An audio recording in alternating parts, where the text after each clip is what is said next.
तो हरियाणा में 4 जिलों में मतदान लगातार जारी है। पंचायत समिति और जिला परिषद सदस्यों के लिए मतदान जारी है। फरीदाबाद, पलवल, फतेहाबाद और हिसार में इस समय मतदान हो रहा है। पंचायत समिति चुनाव को लेकर शाम 6 बजे तक ये मतदान होना है। सुबह 7 बजे से मतदान शुरू हो चुका है। शाम 6 बजे तक मतदान का जो समय है वो रहेगा। हरियाणा के 4 जिलों में मतदान जारी है। पंचायत समिति चुनाव और जिला परिषद सदस्यों के लिए मतदान लगातार जारी। फरीदाबाद, पलवल, फतेहाबाद और हिसार, ये वो 4 जिले हरियाणा के जहां पर इस समय मतदान हो रहा है, वोटिंग हो रही है।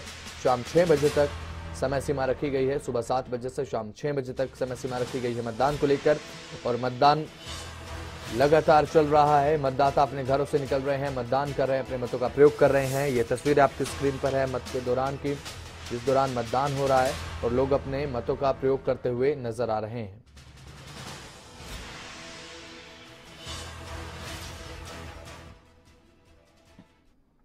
तो इसी पंचायत चुनाव से जुड़ी एक और बड़ी खबर आपको बता दें। पंचायत चुनाव के तीसरे चरण का मतदान जो है वो लगातार जारी है।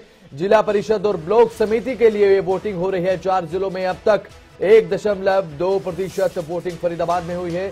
0.3% मतदान फतेहाबाद में हुआ, और आपको बता दें फतेहाबाद में 2.6% मतदान अब तक हो चुका है। हिसार में 0.9% मतदान हुआ है। पलवल में 0.8% मतदान हुआ।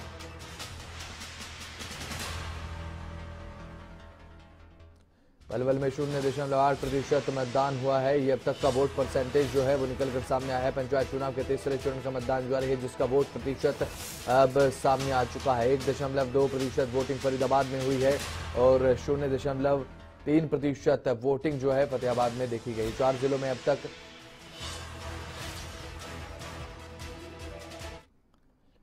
तीसरे चरण के मतदान को लेकर फरीदाबाद से अनिल राठी की ग्राउंड रिपोर्ट आपको दिखाते हैं। उन्होंने जायजा लिया है, रिपोर्ट देखिए।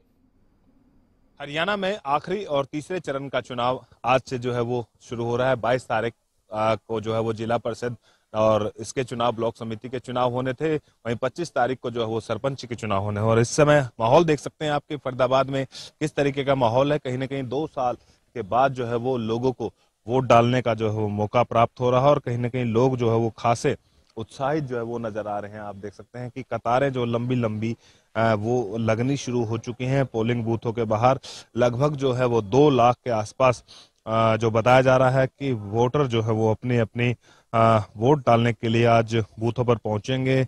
समाज कहीं ना कहीं अहम मुद्दों पर जो है वो वोट डाली जाएगी। कई ऐसे मेन मोटिव होते हैं लोग। एक बार कुछ महिलाएं हैं, कुछ युवक खड़े हुए हैं, एक बार हम उनसे जानने की कोशिश करते हैं कि आखिर किस तरीके के विकास होने चाहिए, क्या क्या मुद्दे होने चाहिए, क्या क्या मुद्दे होने चाहिए, क्या विकास होने चाहिए। सही होने चाहिए जी, जो भी होना चाहिए जी। और का हाँ जी, हाँ पहली बार डाल रहे हैं जी वोट। कितना उत्साह दिख रहा है और क्या सोच के वोट डालेंगे? क्या सोच के डालेंगे जी? विकास ही होना चाहिए। क्या क्या चीज देखोगे? सही देखेंगे पार्टी अपना, जहाँ पर चुनेंगे जा ना जी। विकास के मुद्दे पर वोट होगी जी। क्या क्या मेन मुद्दे हैं आपके गांव? बिजली, पानी, सड़कें, ये हाँ ये मेन मुद्दे रहेंगे। सर मेरा नाम परवीन गोला। आपको क्या लगता है, क्या उम्मीद है आपको उम्मीदवारों से जो जिनको आप वोट डालने जा रहे हैं? देखें जी, उम्मीद आपको करके क्या हो जी, आ गए अगर वोट डालेंगे उसके पीछे पता पड़ेगा नतीजे किसके खाते में किस।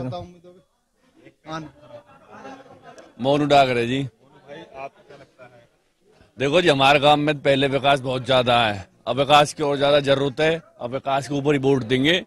विकास की वजह से पहले कोई कमी न और अब भी न रहेगी। बढ़िया उम्मीदवार है सब रे। प्रशासन की व्यवस्था किस तरीके की है यहाँ पे? वोट की क्या सुविधा है? देखो हमारे गांव में जी लड़ाई झगड़ा तो हो, शांति पर इलेक्शन होता है, नहीं कोई लड़ाई झगड़ा, प्यार से इलेक्शन होता है। सुबह से शाम तक प्रशासन की पूरी वो रहती है, मतलब कोई तरीके का झगड़ा नहीं रहता, किसी भी शांतिपूर्ण इलेक्शन रहता है।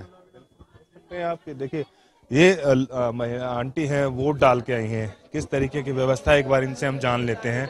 आंटी वोट डाल के आ गए आप? आ गए। तो कैसे व्यवस्था है? लाइट नो दिख रहा कैसी व्यवस्था है? अंदर ठीक। लाइट है, क्या व्यवस्था नहीं है क्या? लाइट अंदर कैसे दिखाई दे रहा है? हाँ दिखाई दे रहा, लगा दी। वोट डाल के आ चुकी है, लेकिन व्यवस्था जो है वो कहीं ना कहीं जिस तरीके से बता रहे हैं कि आप कुछ कह रहे थे कि अंदर लाइट का बंदोबस्त ठीक नहीं है, उस पे जो वहाँ पे जो एज्ड पर्सन है उसको दिखाई देने में दिक्कत आती है। हाँ, ट्यूबलाइट लगवाओ वहाँ पे। कहीं ना कहीं देखिए कुछ मुद्दे भी होते हैं छोटे मोटे, लेकिन वो जिस तरीके से बता रहे हैं कि स्थानीय जो प्रशासन है उसके ऊपर जिम्मेदारी बनती है, और इसी के चलते फिलहाल लोगों में एक खासा उत्साह जो है वो दिखाई दे रहा है। हालांकि पूरे फरीदाबाद की बात कर जाए तो फिलहाल अभी तक कोई ऐसी अप्रिय घटना जो है वो फरीदाबाद से सामने नहीं आई है जिसको चलते कि चुनाव में कोई बाधा पड़ सके। लेकिन फिलहाल जो है वो वोटिंग प्रक्रिया सुबह 7 बजे से शुरू हो और ये वोटिंग प्रक्रिया शाम को 6 बजे तक इसी तरीके से बदस्तूर जारी रहेगी। फरीदाबाद से अनिल राठी, खबर है अभी तक।